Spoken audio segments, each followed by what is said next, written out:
His thumb in Monday's practice, but he did not miss any time. Brown overall seems happy being back with his old coach Mike Vrabel in New England. Here is Brown talking about rejoining Vrabel. Listen to this. Vrabel's about to make me turn up, like make me go to another place. You know, obviously I want to be great and I want to push myself, but it's just like when you have a support system from somebody that you respect so much, it'll give you a little extra push because we always have more in the tank, you know. So that's what it is. That's what it's been like ever since he started coaching me from day one, and I've been loving it. A hype and happy A.J. Brown. Okay, what kind of impact can A.J. Brown make if he does indeed turn up this season, Gerald? Every quarterback needs a best friend. You know this personally. In the Super Bowl, when that game was extremely close, Julian Edelman catch, Julian Edelman catch, Julian Edelman catch, Julian Edelman catch, Julian Edelman. Every quarterback needs that go-to guy. A lot of what they did last year was the schedule. The schedule was extremely easy. Now, Drake May was the runner-up for MVP, not taking anything away from him. But then when they got in the playoffs, he didn't have that guy that he can go to. That's who A.J. Brown is. You give him a guy that he can go to when the game is on the line. I know I have this person that can get open. You don't have to look and see, let me read the defense. Sometimes it's about just making the play. And they have a guy, man on man, who wants to smoke. He wants this one-on-one smoke. Give me the ball. That's what happens with this team if A.J. Brown turns up. What I love about everything A.J. Brown just said, he mentioned Mike Vrabel. And he said, Mike Vrabel's getting ready to turn me up. They talked about he dislocated his finger in practice. It made national headlines. We were talking about how incredible it is, how physical it is. What do you think Mike Vrabel said about it today? He said defense and offensive linemen dislocate their fingers every single play. They pop it back in place. They keep playing. And there are no national headlines about it. He knows the exact buttons to push on his superstar wide receiver in A.J. Brown. You would think the coach would come in and sit there and be like, man, he's such a tough guy. He's like, man, I don't want to hear about his daggone finger. This is what we do. We're football players. For A.J. Brown, I feel like that type of communication, that type of connection is going to continue to propel his game. Right. And when you ask what can it do for this offense, you mentioned Drake May was the MVP, the runner-up? Runner-up.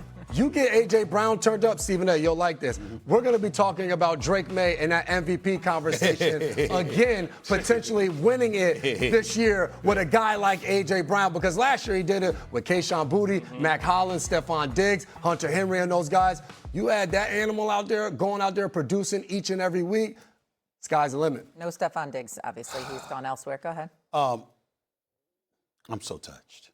I really am. I just want to say I'm just so touched. I mean, here, what is it? Was it the pinky or what was it? What was it? The thumb. That's an important one. It's an important one. Yeah, I understand that. You would know. You know what I'm saying? I get it. I understand it. I'm so touched. I really, really am. But let me say this to you. I don't give a damn. I'm not worried about no A.J. Brown.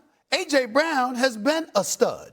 You understand? A.J. Brown was there for 3 years. They went to the conference finals. They went to the wild card. They went to the divisional playoffs. His last 3 years in Tennessee, all ended For more up in than losses. 20 Kansas years, City, the Baltimore, greatest Seattle, quarterback your debate ass in went football home. had Now, a simple it ain't answer. because of A.J. Brown. Tom My brother's a Brady. stud. I mean, that's 7 my dog. Super I love Bowls, A.J. Brown. 5 Super Bowl That's not what we MVPs, talking about 3 here. league He talking about MVP. turning up. Video I đầu don't tiên know sẽ when mất he bao lâu turned thì down. YouTube mới bắt đầu I'm looking có at được the thực hiện. numbers. The brother has been a top wide receiver in the National Football League his entire career. Turn up what? Stop it. It's really about Drake May.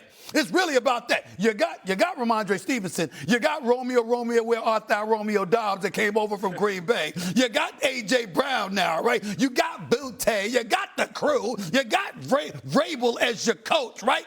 But last year, as my brother just pointed out, the schedule, to be specific, bro. Get ready. I hear it a lot. The weakest schedules in the NFL since 1999. That's the stat. It hasn't been a weaker schedule in a quarter century. This ain't the weakest schedule since 2019. In a quarter century. As the game has evolved, as statistics have just piled up, the analytics is everywhere. They still discovered no schedule has been weaker than the one that the New England Patriots had last year. Let's get to the second point. Who they play in the wild card game? That was the Chargers, wasn't it? Mm-hmm. Did they have 2 offensive linemen missing? Right? 2 of them, right? All right. Then they went up against Houston, right? We know what happened with Stroud, right? But didn't he not have Nico Collins? Didn't Nico Collins go down? I remember that. Did you remember that? I know I remember that, right? And then they went to the AFC Championship game, and it wasn't Jarrett Stidham that showed it. It was his wife with that badass white mink coat that she was rocking. It was spectacular. She looked like the first lady of football. I mean, she was fabulous. And that white mink rolled up. But then Jarrett Stidham had to go. The backup had to go on the field because Bo Nix was hurt. You talk about luck upon luck. And then when they really went up against a team fully loaded in the Super Bowl, we didn't see a game. We didn't see a game. It was complete. They were completely shut down for the first 3 quarters.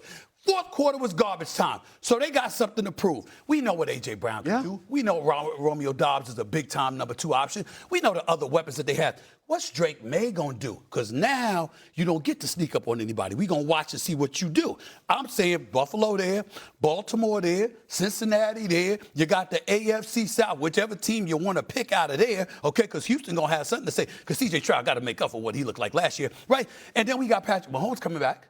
In the AFC West, we got the Denver Broncos, knowing they should have been in the Super Bowl if Bo Nix hadn't gone down. We got the Chargers, who are no slouch, and now they got a new coordinator in Mike McDaniels. I'm sorry, I'm not getting caught up. A.J. Brown, he will turn me up, whatever. You ain't never been turned down, A.J. We know who you are. We know what you bring, and we know what you're going to bring. The question is that going to translate to the level of success? Mr. Homer here and J Mac. That's right. I'm talking about you. Not talking about you, J Mac. Don't look around. I'm talking about you right there with the fly-ass suit on. You.